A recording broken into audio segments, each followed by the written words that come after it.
Hi all, it's Salvatore back here.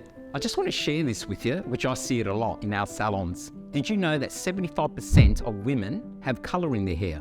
So that's a huge amount. And even in males, it's actually even higher than 50% of people who have colour. Coloured hair has to be shampooed and looked after differently. I want to share this with, if I see a lady with long hair, and especially from black hair, she's gone to blonde hair, she is going to be needing a lot of caring. You don't want that blonde hair in months to come looking dry and brittle, because once you get those dry ends, once you get those split ends, there's no help. They must be cut off. So how do we prevent that? By proper shampooing and proper care. So when I shampoo long hair that's been colored, once again, before you go into the shower, I would get a brush and brush your hair from the back and working your way up, section by section, working your way up. This spreads the natural oils. If you've got dry hair, you can get a serum or just to slightly spray it and spray it on the end so you can brush it out so you are not breaking the hair.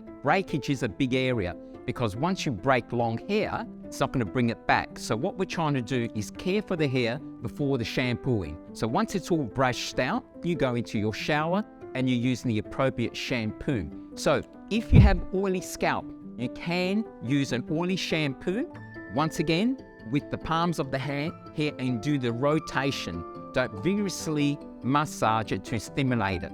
If you've got the dry ends, it's more important to use the right conditioner and the right serum to leave in that so it's nicely brushed out. Do that, give it 2 shampoos and concentrate about how to build your blonde hair and treat your scalp quite differently. I hope this has been a good tip for you.